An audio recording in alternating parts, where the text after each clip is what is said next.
இப்போ இது பேசும்போதே ரொம்ப ஸ்ட்ராங்கான கொஸ்டின். இங்க நிறைய பேரண்ட்ஸ் வந்து ஸ்கேம்ல மாட்டிக்கிறாங்க. இந்த ஸ்கேம்ல இருந்து வெளில வர்றதுக்கு ஒரு இன்ஸ்டிடியூஷன் பிடிக்கிறதுக்கு வாட் ஷுட் தே டு? இப்போ உங்க கேள்விக்கு பதில், நீங்க எந்த ஸ்கேம்லயும் மாட்டக்கூடாதுன்னா ரொம்ப சிம்பிள்ங்க.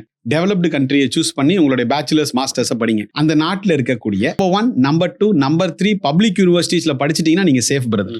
எந்த பிரச்சனையிலையும் நீங்க மாட்ட மாட்டீங்க. பட் நீங்க அப்ராட் எஜுகேஷன் இண்டஸ்ட்ரியில என்ன பிரச்சனைனா, ஒரு யூகே ப்ரமோட் பண்ற agent consultant Oxford Cambridge promote பண்ண மாட்டார்.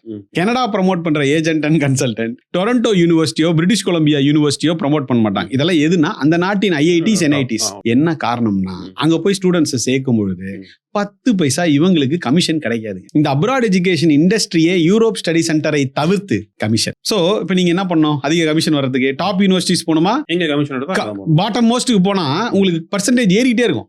10%, 15%, 20%, 25% எல்லாம் கூட வருது. பட் இவங்க மக்கள் கிட்ட என்ன சொல்லுவாங்கன்னா, நாங்கள் உங்களுக்கு என்னதுங்க இலவச சேவை புரிகிறோம். நம்ம பேரண்ட்டும் அப்ப எப்படி சார் உங்க ஆபீஸ் இபி பில் கட்டுறீங்க, எப்படி உங்க ஸ்டாஃப்க்கு சேலரி கொடுக்குறீங்க, கொஞ்சம் சொல்லுங்களேன் அப்படிங்கறத நம்மளும் கேட்கறது இல்ல. இந்த ஃப்ரீ சர்வீசஸ் சொல்லும்போது தயவு செஞ்சு, பட் நீங்களும் அப்படிதானே பண்றீங்க. நான் பண்றது இல்லையே. ஃப்ரீ சர்வீசஸ் நாம பண்றதே கிடையாது. நம்ம ப்ரோமோட் பண்றது free education or affordable tuition fees. இதுல இருந்து என்ன நம்ம கமிஷன் வரப்போகுது?